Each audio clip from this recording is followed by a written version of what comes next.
In today's episode of The Written Compass, I'm going to talk about how you can prepare to connect with and nurture your audience beyond the book. So maybe you've started your book writing process. Maybe you've even already getting close to publishing your book. There's some really fun, simple ways that you can make sure that you connect with and stay connected to and get to nurture your book audience well after they've read the words on the page. I'm so excited for you are here. Let's get started. Hello, everyone, and welcome to another episode of The Written Compass. Shana Hartman here. I am so excited to be with you today.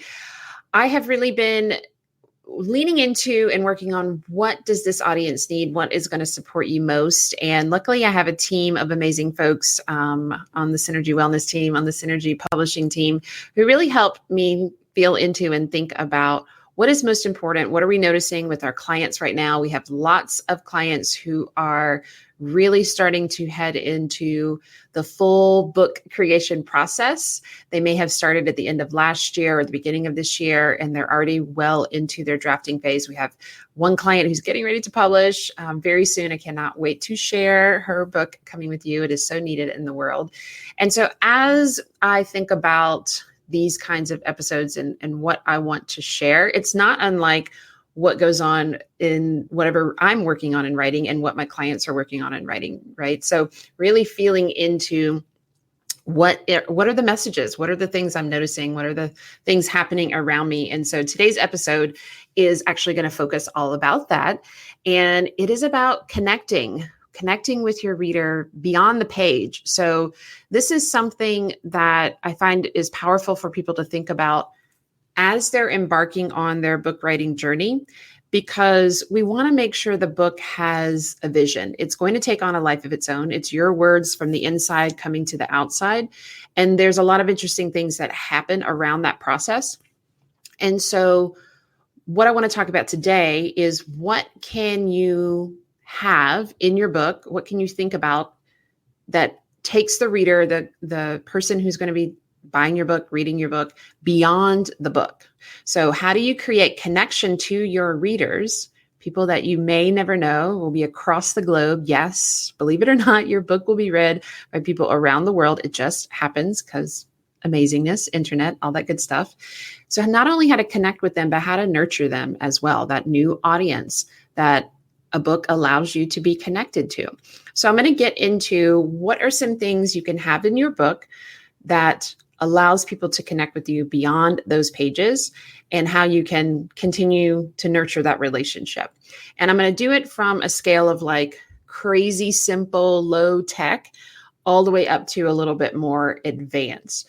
But as you're listening, I want you to really feel into what feels most aligned for you, which one you like the most, which one appeals to you the most, which ones have you done maybe as a thought leader, as a business owner for yourself, for something else, maybe a free guide or an opt-in, and now you're interested in applying it for your book. Sound good? Okay, let's get started.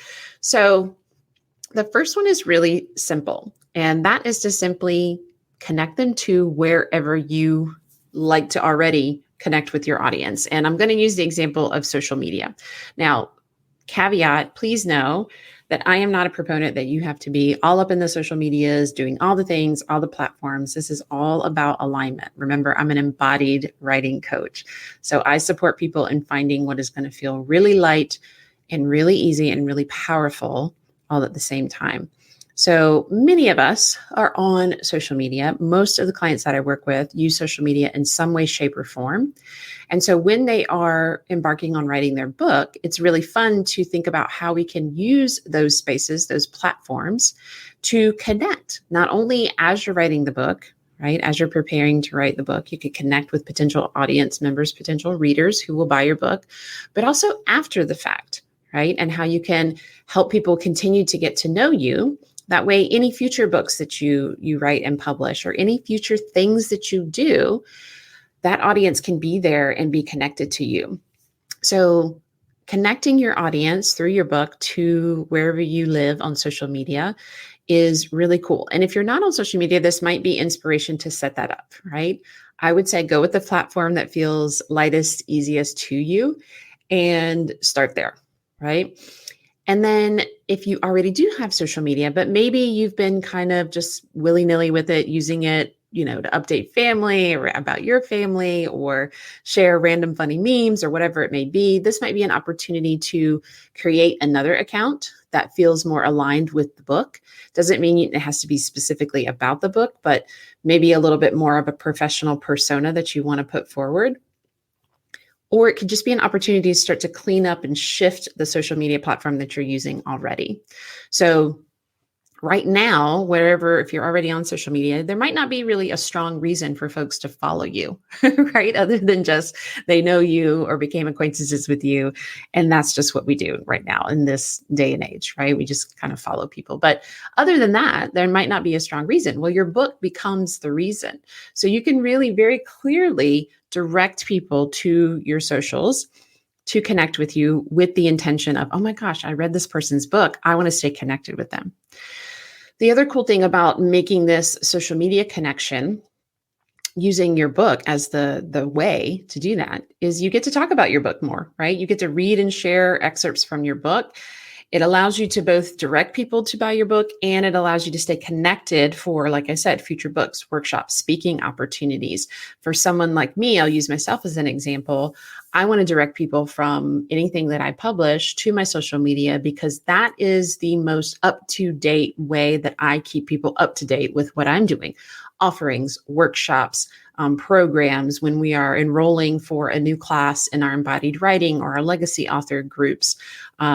That's the place where I go to for the most immediate up-to-date information. So people who are connected to me in that space get firsthand information, right? And the cool thing is even though social media is a technology, it's relatively low tech in terms of setting it up. It's usually just a name and an email, a little bit of information about yourself. And then it doesn't require you to collect emails or anything like that. People can find you and see you if they get connected to you and follow you. So how do you put your social media in your book? Well, one way that people do this is on the back cover. That's pretty simple. You usually have a little bit of a light, short bio on your back cover, ideally an image of yourself, and then any kind of links, websites, and social media platforms that you use, you want to put that on that back cover. I would also encourage you to put this in the book as well. So this can be done by simply sharing your handle, is what we call it, your profile. And that's going to be the thing that, whatever platform you're on, you've got a special profile name and link, and you can include that. You can also use what's called a QR code. You've probably seen these before at restaurants and different places. It basically looks like a jumbled up puzzle of black and white. They're not exactly squares, in a square shape.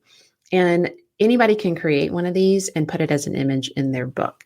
So it might be something that you put throughout the book. It might be something that you put towards the end of the book. And you can create a QR code. Just look up free QR code creator and you can create that easily. I want you to remember that because I'm going to point to it again here in a little bit when I talk about some of these more advanced steps. So super simple, send them to your social media. It's a great way for them to connect with you as and after they have read your book. Another simple, but maybe requires a little bit more setup, is to create a way to collect people's emails or direct them to some kind of free group or community. And so here's an example. I have one client who's working on her book, and she has a really thriving Facebook group. She uses that group for all kinds of things. She does free trainings. It's also it's a little bit of a funnel for herself, an organic funnel. People get connected to her through the Facebook group. And so we've talked about how she can use that in her book. And the simple way to do that is to simply include the link for the Facebook group, right? Or any other space. There's lots of free community spaces now available. And so if you've got a place where people can gather and connect with you already, then you want to include that in your book because it's a really simple way for people to get connected to you. The other way is to collect emails. And the reason I like to collect emails, you may have heard this before, a little bit better than social media, is because you never know what's going to happen with social media. You absolutely never know. Email, it's going to be there. It's not going anywhere. Even if you don't have an email system of some sort, like ConvertKit or MailChimp or whatever it may be, you can just literally set up an email account with Google, a Gmail, and send people emails, right? I definitely recommend blind copy. Make sure other people don't get each other's emails. But there's really easy ways to collect emails, starting with as simple as a Google form. You may be going, but I don't have a website. I don't have a way to collect emails. Yes, you do. You can just use a Google form. Really, really simple, really, really light. And just like I talked about in the previous example, you can create and share the link for that form or space to collect the emails. You can also create a QR code. And I'm going to lean towards creating something like a QR code because typically Facebook group links or a Google form link, they ain't the prettiest things on the planet. And you want your book to be nice and clean and pretty. So a QR code is nice and simple. People just open up their phone and open up their picture taking app, and it will direct them wherever you tell them to go. So what does collecting emails then allow you to do? Well, now you can connect to your audience, share things with them at any time. You can ask for reviews to be written about your book. You can share any kind of resource that you might create or might be connected to your book. You can share when the next book is coming out. You can remind people to go and buy the book for gifts and things like that. You can ask for referrals. You can ask people to sign up for additional things that you might be offering.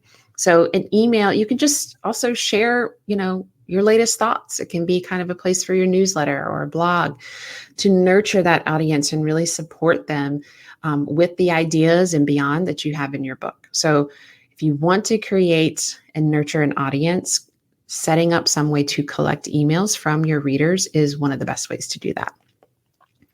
All right, next level is to have some sort of resource. So I was speaking about a client that we're so excited. Her book is coming out very, very soon this spring. And she has a plethora of resources. And if you are anyone who has been doing what you do for a long time, you likely have a lot of resources, especially if you work with people and provide them with guides or exercises or whatever. And she is definitely one of those people. And I connect with this as well. And so we had an option of thinking of how can we include all this material in the book?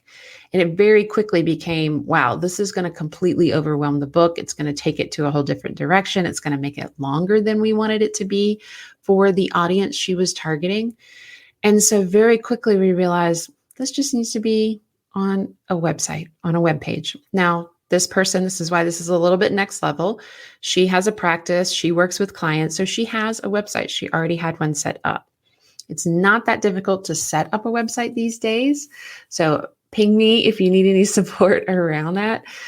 There's a lot of even free options still available or very low cost options. And if you're going to want to connect and create, an audience that you can continue to reach out to using your book to support that, then this might be the opportunity for you to say, you know what, I need to create a website, right? So she very easily set this up on her website as a new page.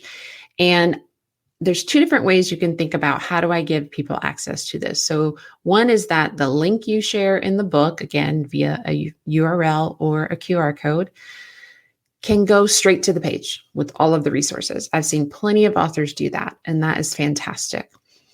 And if that feels really good to you, then do it that way, right? No gateway is what I like to say, the no gateway way.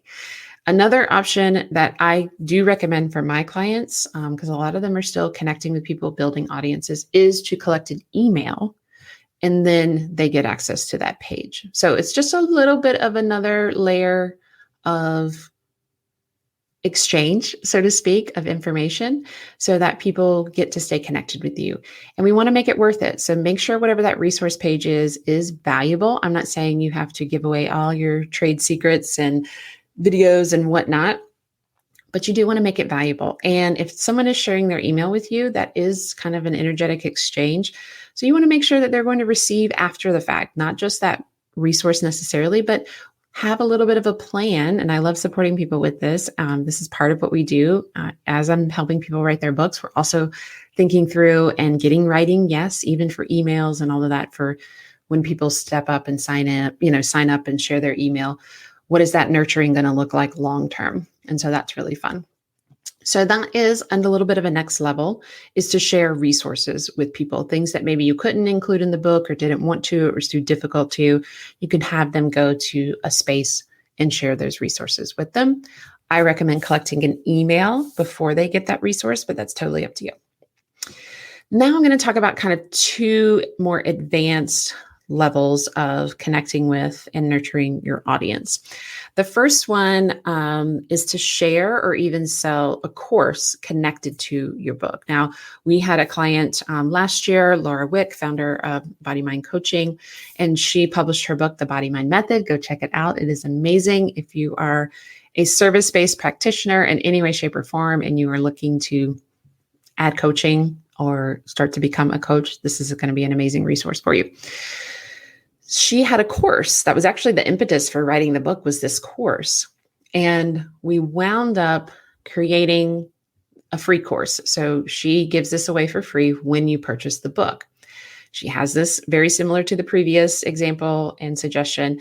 It's on a webpage, but it is gatewayed by, you have to share your email. So the idea is someone buys the book, they go to the link to this resource, they share their email, and then boom, this amazing course opens up. I have another person, a colleague, she just published her book, and she is offering people who bought the book a very, very low cost version of her course. So she is giving them a special code to enter to check out and buy, quote, buy the course. But because they bought the book, right, they've made an investment already, she's giving it to them at a very low cost, right? So there's a lot of fun things you can do. You can allow them to have that course or those, and typically we're talking about video material here, just by sharing their email. You could charge for it. If it's, for a book buyer, they can get a discount with a code, or you can create a special web link that is just for those people who've bought the book. So that's kind of definitely a next level, advanced level to connect with and nurture your audience. A final advanced level, but is actually relatively simple, is if you are someone like me who has offerings, maybe you're a coach or a consultant, or you have some sort of practice where you work with people or groups, meaning you have offers, you have programs, you have services that you offer to people and they buy them. One thing you can have in your book is just to create a way for them to book a call with you and see if they might be a good fit to work with you. This is relatively simple and direct, but there are some behind the scenes things that go on, right? So if you're going to get someone to go and book a call, then you have to have some sort of scheduling system on the back end. I have expert sites and I use their scheduling tools along that. Before that, I used Acuity. People who know this, who are resonating with this, they'll know what they want to use, right? And you also want to have something to offer people and connect with. Sometimes I've seen people, just offer a free coaching call or a free consulting call. Doesn't matter what the call is, but the idea is that you're connecting with your audience, you're getting to know them, which is so fun after someone reads your book. And then you're potentially seeing if they're a good fit to work with you. So it's a relatively straightforward process, but like I said, I call it advanced because you have to be able to have your systems in place behind the scenes, right? There are some simple ways to do it through email and whatnot of just scheduling, but I like the idea of people going to a scheduling link. So just to do a quick recap, we've got simple as just connecting on your social media. Simple with a little bit more of setup is collecting emails or maybe directing them to a free group or community that you oversee. The next level could be a resource page. And again, I recommend collecting emails from that, but totally up to you. And a little more advanced levels are selling or sharing a course that you've created. And then finally, a little more advanced, but maybe a little more simple, is for people to schedule a call with you of some sort. So I'm curious, which one of these do you like? Which one appeals to you the most? Remember, this is an embodied process. So I want to encourage you to stay grounded, to the idea of connection versus what some people may call this as marketing, which is fine. But for me, marketing is all about connection. So how do I connect with people? How do I nurture them? They've invested and like done me the biggest honor of buying my book. And so I want to continue to stay connected to them and with them for the long haul. So what feels really good and best? As always, share what shows up for you. Ping me over on Shana Hartman _ on Instagram. And I can't wait to see what you come up with. Thank you so much for listening to this episode of The Written Compass. If you are enjoying this content, do me a favor and go and review the podcast. This allows me to share and get these messages out to the people who really need them, who we want to read their books in the future. You can also go and share your thoughts and tag me at Shana Hartman _ on Instagram. Again, this is just a way for us to get connected and share the writing love. And if you know that you are ready to write your book, that message that's been burning inside of you for a long time, then I want to talk to you. My team and I want to talk to you. Head on over to shanahartman.com and click Work with Us. From there, you'll see an application to explore and see if writing your book is your next best step.